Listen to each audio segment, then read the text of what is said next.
Yeah, yeah, as long as you have a majority. You can proceed.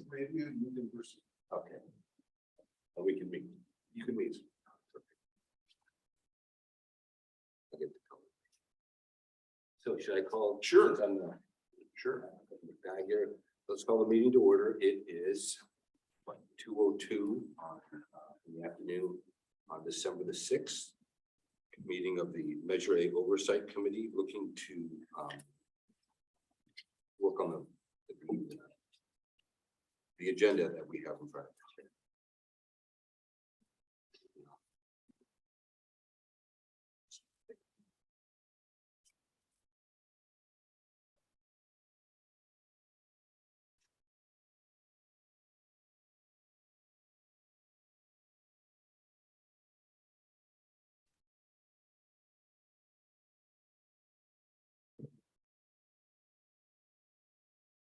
You can proceed. Then the meeting minutes are. Yeah, oh, yeah, I'm sorry, I didn't, the meeting minutes were sent out to you. If you'd like copies of them, I can have them printed right now. But they were sent out, yes. From. That's it, isn't it? Yeah, that's. Sure. I don't know why I didn't print it. Okay, so I think the first item on our agenda is approval of these meeting minutes from August 22nd.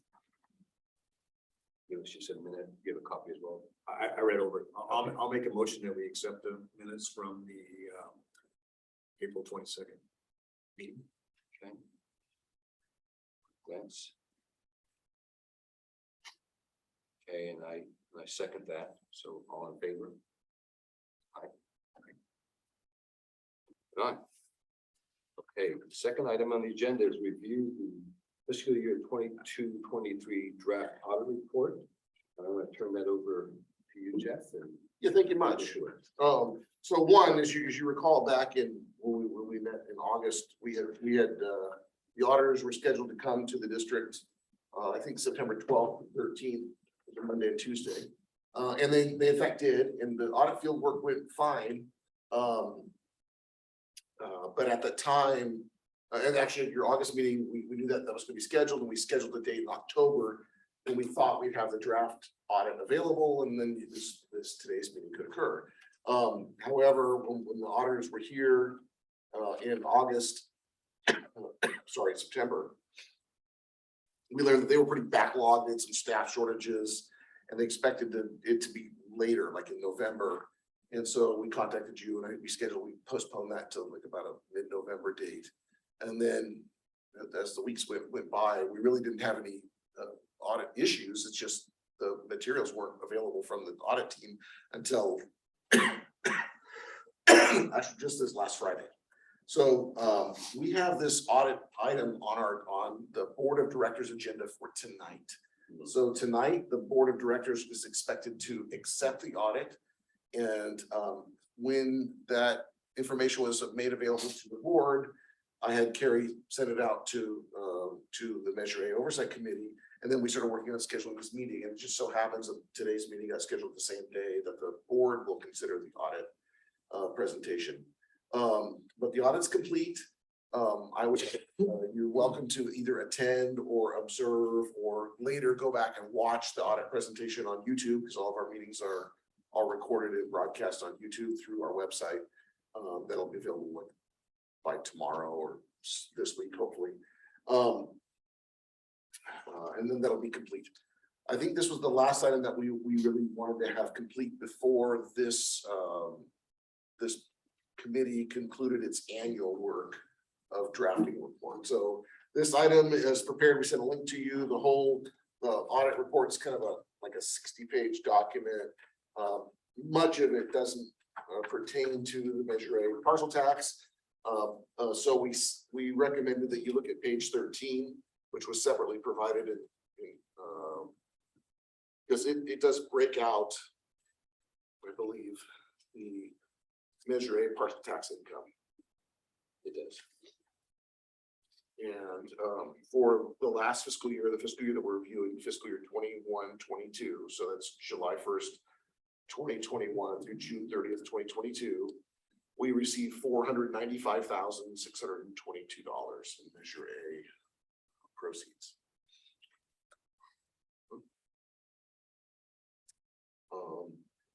Additionally, this same page, you can review on that same page 13, you can review all of the expenditures for fire protection that took place during that fiscal year. They totaled $1,755,965, and they're broken down by salary and wages, employee benefits, fees, all the line items. A little bit more condensed than our budget document is, but all the line items are there. So we'd be happy to try to answer any questions that you might have in reviewing this draft document. And again, the draft audited financials will be presented to the board of directors at tonight's meeting, and our auditor, Mike Sissy from Leaf and Cole, will be attending tonight's board meeting. He's giving a short presentation. Typically, his presentation does not go into line item detail. He'll just highlight some of the the most significant changes year over year, answer questions about whether the audit was a clean report, so to speak, or not. I don't expect any surprises. Yeah. Okay. Questions? Rod, do you have any questions? I don't. I have a couple. First of all, I see the income was 495.6 this year. How was that different from last year? Yeah, it went up. Yeah, it would have gone up at least like 2% or so. Yeah, it goes up a little bit more than that. So if you recall, the annual amount of the $180 went up. Goes up by a maximum of 2% each year. That's capped by the ordinance. And then additionally, it goes up based on the number of parcels that exist in the community. So if you have a vacant piece of ground, for example, that's 10 acres, and then somebody comes in and does a subdivision, whether it's developed or not, and all of a sudden that's now 10 parcels or 5 parcels, those additional parcels that are created are subject to tax. So last year it was 487.8 and it's 495, so 8,000. Now, are there some parcels that don't pay that tax, right? Because they were in a special, some of them were in a special that they already pay a fire fee. So just okay. The way the parcel is a good question, because we're working on some of this. There's about the way the ordinance was drafted. It was any parcel that was available, that was taxable, so to speak, is subject to the levy. Now, in Templeton, there's like 30 parcels that do not pay property taxes in a traditional way if they don't get a tax bill from the county. So we have had to separately invoice most of those, and even some small subset of those we have some challenges. Some open space parcel where there isn't a current address of a property owner, those are the things that we had some difficulty in. So we have maybe a dozen. Does that sound about right? I think it's down, no, we're actually down to only like 4 or 5. Okay, yeah. So some small number of parcels that are not, that haven't yet ever paid. And we have discovered in a couple of cases where we invoiced, where we asked the county to pay or to collect, and then the county later has come back, or the party has come back, so this isn't a real parcel. And like, for example, in one case, there was there's 2 parcels that were created temporarily by the assessor's office as a property owner was doing a lot line adjustment. And so that parcel was really inclusive of another parcel. And so we had to kind of waive that. So there's a few, say kind of complicated cases. Okay. But in general, all of them are, like, even churches pay, there's not an exemption for nonprofits and those kind of things. Yeah, I know we discovered that with the museum. Oh, and just out of curiosity, do you see the parcel amounts increasing over the next 12 months? Fiscal year? Yeah, by some small number. I mean, generally, there's more parcels created. I mean, there could be a parcel, you could do a parcel, someone could do a parcel merge 2 parcels into one, but generally more people are subdividing land. But I wouldn't say it's a, that's gonna be a for the district. Where they're putting the new utilities in there, corner of Los Tablas and Old County Road. 21 parcels. Like, an extra 21 parcels? Okay. Toad Creek. So there's Yeah, that kind of thing. Most people wouldn't know where Toad Creek was. Toad Creek. Okay. All right. So that means we had $1.58 million in revenue for the fire protection. Whatever fund that is, Fund 21 or something this year. I noticed downward total expenditures that expenditures exceeded the revenue by, what was it? It's like 170,000. So if you don't mind, just kind of explaining the bottom part of the page to me, especially between that 1.7 and down to the net change in the fund net change in fund balances. All those parenthetical numbers always. So a lot of it has to do with auditor adjustment entries that I am not involved in, but they did a lot of entries to PERS retirement. So PERS retirement unadjusted, the figure that I gave them was $643,000 because we paid part of our UAL this year. But when when the auditor does all their adjustments, he actually had us with a credit of $20,000. So I have a few entries like that I can't really say a whole lot about because they're his deferred inflows and deferred outflows based on actuarials.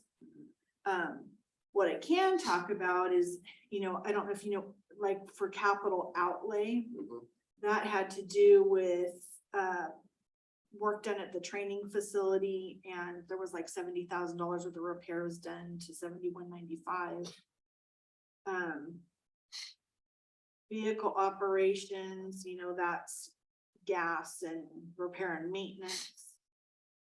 Right, so that 93 was just a repair for that one engine plus. Plus the training facility. Training facility and a few other capital items that we purchased last year. So when we're overdrawn by 170,000, where does that money come from? Or how does that work? So it comes out of the operating fund of the fire department. So they have a cash fund that in years where there's extra, it increases in years that, Okay. So we basically have a reduced fund balance. So in other words, like maybe like your savings account was drawn down. Now, this was again expected. The board made a decision to pay down the unfunded accrued liability across all funds for pension. Right, because they That took out paying 500. more, we asked before, I think we're paying more in interest. They figured it was more economical to pay it off up front than. Yeah, so basically you're by default paying 7% interest on this money if you pay it over time. And so it was an opportunity to kind of get a return on it, that investment, pay it all at once. So we wouldn't expect that kind of a cash hit Every year, next year, or current year. and hopefully not on the engine either. And then the 218,205 transfer out, that's just for administrative responsibilities, or how does that? yes, so that would have been their portion, I believe. Yeah. Percentage. And then is that figured on a percentage? Is that how that's the admin costs? Or- Mhm. Okay. I tried, Tom. Yeah, that's the allocation of admin costs. Okay, so that means we're down by 388.5, beginning. Now so just real quick, that 218,205 is high as well, higher than normal, because 97,000 of it is an auditor's adjusting entry to pay for the admin's portion of the UAL, UAL being, the unfunded liability. got it. So each of the departments had to pay a percentage of that. Okay. Because admin doesn't generate anything. Okay, good. That's good. Good question. You guys probably asked that question last year too, but I'll keep asking. One of these years they're gonna have it. Okay. Hopefully that won't be there next year, hopefully. this year. Yeah, so I'm good with what I see here. I've had a chance to look through this here, and I have no. Okay, well, here's what we would, if there aren't any more questions, what we'll do is we can keep you we will let you know if there's any changes to the statements that come out of tonight's meeting. I don't expect there to be any, and would encourage you to independently, you're welcome to attend virtually or watch the presentation of the auditor to the board of directors tonight. But otherwise, I think this was the last remaining piece of data that we thought the committee needed in order to generate its annual report regarding the revenue expenditures for Measure I agree. Yeah, so do we need to do a?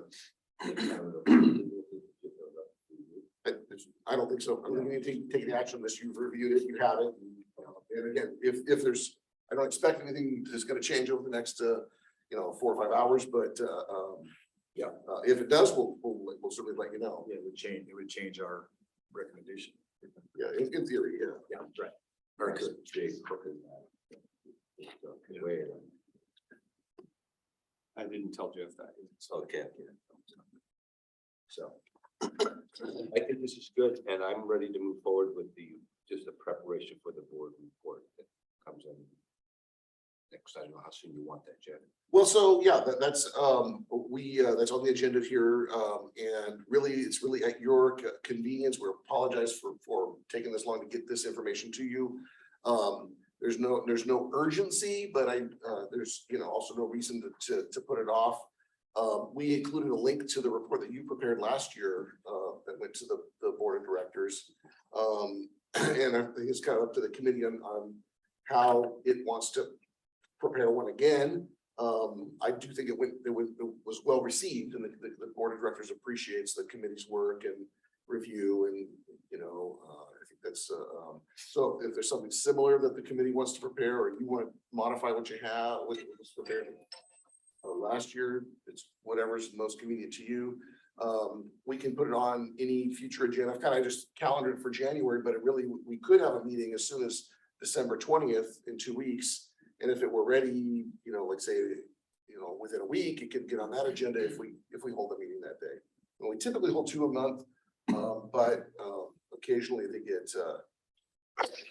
canceled, and the one that's nearest Christmas is a candidate for cancellation, I guess. I'm good with trying to get it done by the end of the calendar year. That way we can kind of aim for a December report. If not, it won't be tonight, obviously, but the following Tuesday for 2 weeks. Okay, yeah, so we would need it by about a week from tomorrow. If that works for you, are you good with that? Sure. Right. And I'm willing to draft something, share it with you and Sure, that's fine. Steve, and get back. Yeah, the context, I don't have last year's letter right in front of me, but well, maybe I do. Oh, I do. Can read the date on it. I'd like to make a couple of comments, first of all. For me, I've always felt that the work of a group like this really has to be placed in a context. That it's really, we can look at this and say, yes, it balances, and we follow the bylaws to see that the funds are being used appropriately. But that by itself is just administrative perfunctory. And for me, what really works is to put that in the context of what in this case, what the Measure A intentions were last year as well. I met with Chief Peterson, I don't know, end of October or so, before I went back east, and spent some time going over changes and growth and steps, and got a copy of the board, the fire services report to the board for the previous calendar year.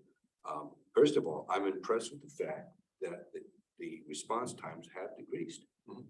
And I think that's really, for me, like a big shining star, as well as the other components, which are to make sure that it's 24/7 and that they're keeping people and been able to hire on an additional captain and an engineer. So it's all looking good, and the numbers are dropping in terms of response.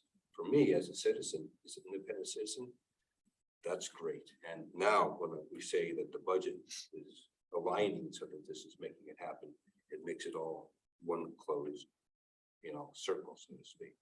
So for me, that's really important. And as far as the report is concerned, I realize that the board of directors is up to speed to, different degree, but basically up to speed and can answer questions.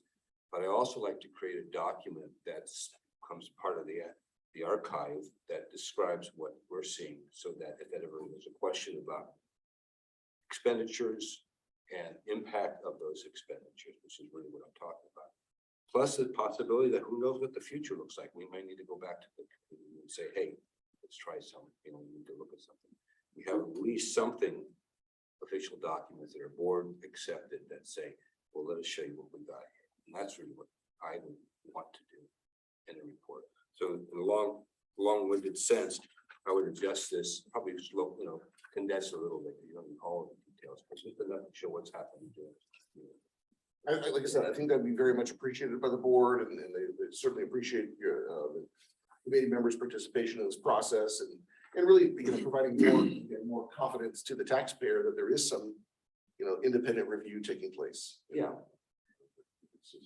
I think the only piece I'm looking at now that would add to it for the future, that we're already done with this one here, but somehow to include the minutes from fire and emergency services in the discussion for our own agenda here.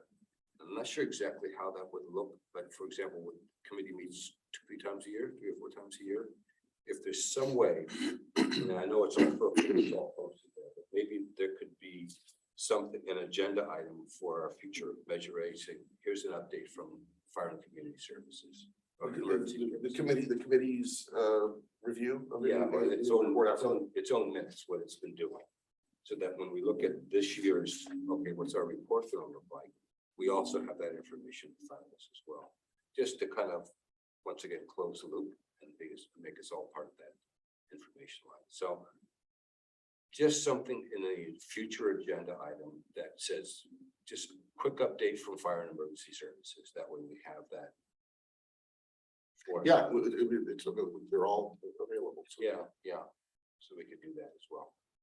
So what I would recommend, you said you could work on a draft and share it with the committee members.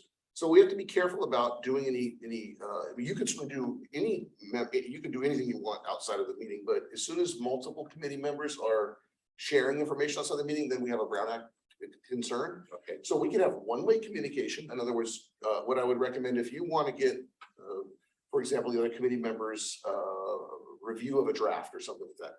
If you give that item to me, I can send out the draft to the committee members, and then if they find a typo or something, that's no big deal. They can send that to me, you and I can sort that out, and we'd be good.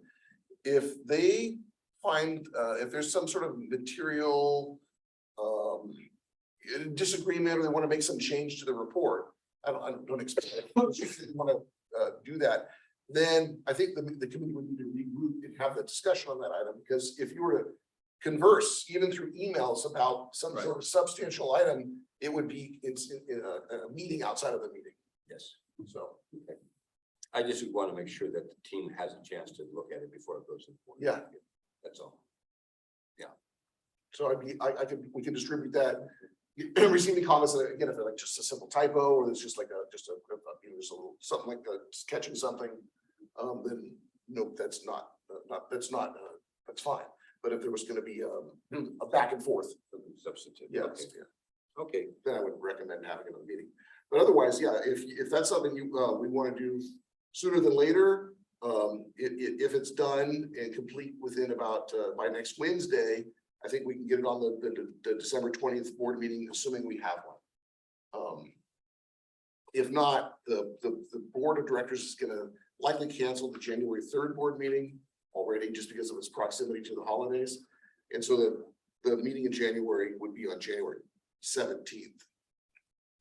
It'd be best if a committee member, like last year, you came and presented, well, it was via Zoom, but you presented that information to the committee, and I think that was well received. So I will aim to have it to you by the beginning of next week. Correct. And then I would appreciate if you could just share it out. Yeah, absolutely. Rod here for their blessing, or at least Review. yeah, with you. And then we'll get it back, aim for it being officially ready for by that Wednesday. Perfect. We need to vote on anything now? I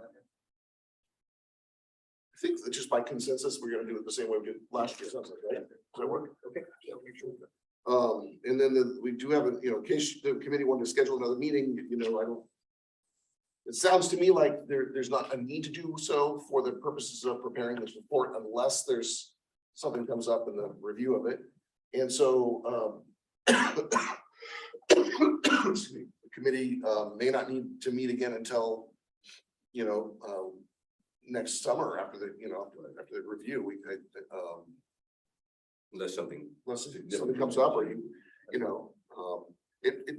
while we're at this topic, it might make just a little sense, and I'm deviating a little bit here, but I did want to make sure the committee knew that that the district was in receipt of a grant that's going to allow us to add 2 additional full-time employees for 3 years. And the board of directors voted to accept that grant and amend the budget. So the 3-year window will begin in February. We're recruiting, well, we just closed the recruitment for the fire engineer positions. Expect to have those folks join us by February of next year. The grant will cover those costs for 3 years. So, there will be some changes, some increased both revenue and expenditures for the fire fund for those, at least the following three fiscal years. Because of that.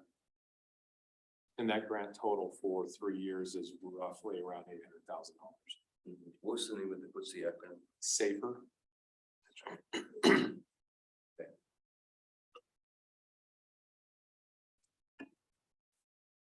Obviously, okay, just increase personnel.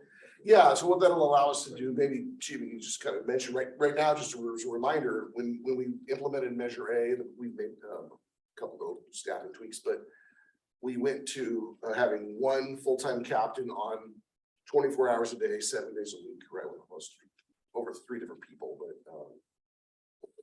48 hours on, 96 hours off, 3 people. So 7 days a week we're covered with that 1 full-time captain. And then we had a 24-hour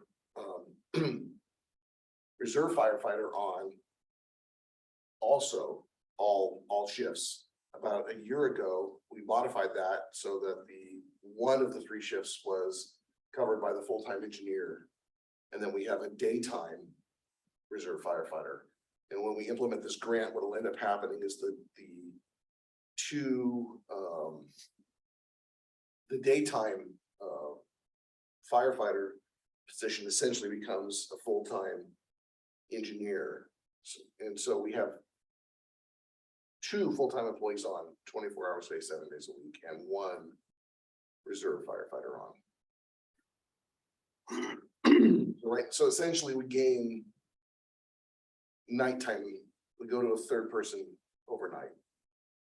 So we'll now be what we call 3-0 staffed, 3-person on the engine 24/7. And that's not begun yet. That has not begun. Not until we implement or bring them on in February.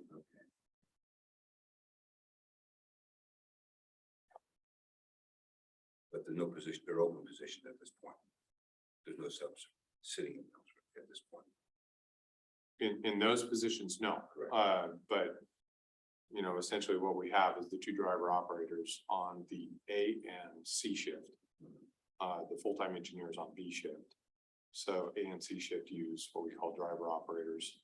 And then we have our 3 12-hour firefighters. So in the evenings, we drop to 2-0 staffing. So that engineer position, is that 2 or 3 people then to cover the whole thing? Oh, 2. Yeah, But so you it'll, only got 1. we only got 1, so we'll now put a full-time engineer on A shift and B shift. So essentially the 2 reserve positions, or I'm sorry, the 2 driver operator positions will in essence be made full-time. But our 12-hour will drop off and then we'll bring our firefighters to 24-hour What 12 hours do you cover? day. Like 7 to 7 or something? Or? Yeah, it's 8 to 8. Oh, 18. Okay, that's what I. Yep. So we'll have 3 the entire time, 24/7. Correct.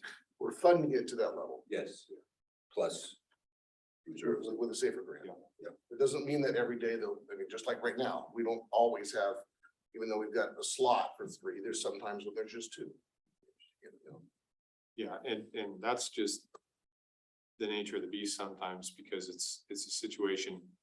We're hoping that will be eliminated by this staffing model. But if somebody is sick and they go home, somebody can't cover that. Not a lot we can do. And we just have to drop to 2 at that point. I think that's a big step forward, though. I mean, what a great resource, the safer grant. Yeah. Yeah, it's just as the limited, I mean, it's not a permanent funding source. 3 years. Yeah.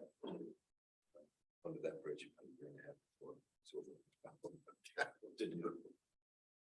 Well, it hasn't really started yet, so we'll have it through 2024 or 2026, yeah, it's from 2023 to 2026. Good.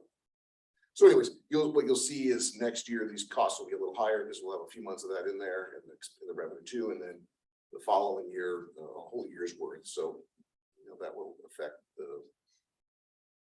both on the revenue and expenditures. To also kind of add on to what the general manager is talking about, we, just so you guys know, we did receive a very generous donation from a community member to purchase an air fill station for our bottles.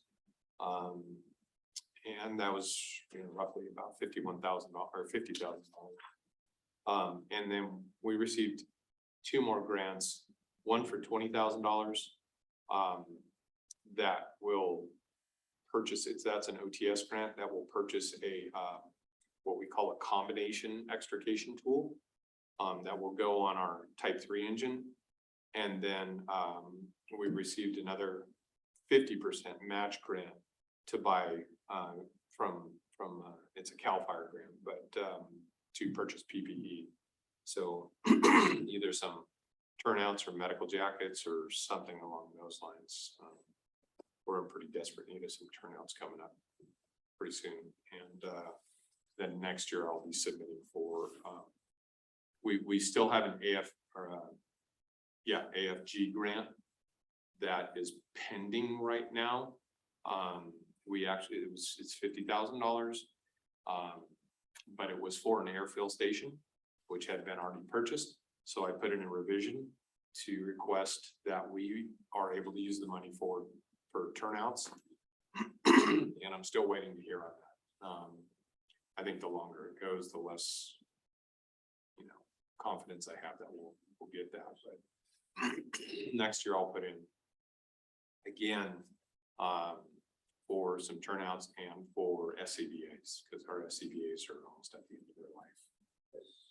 Self-contained breathing apparatus, the bottles and the masks that we use to go into fires. When did you do your report, your annual report? Is that March? Typically that's, yeah, I'll start to do it start in January and hopefully in February and then present by March. Okay.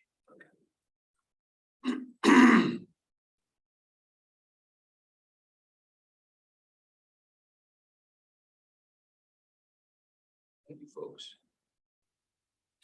Thank you. Yeah, Bob, you have anything you want to No, I'm add? good. No, thanks. Okay.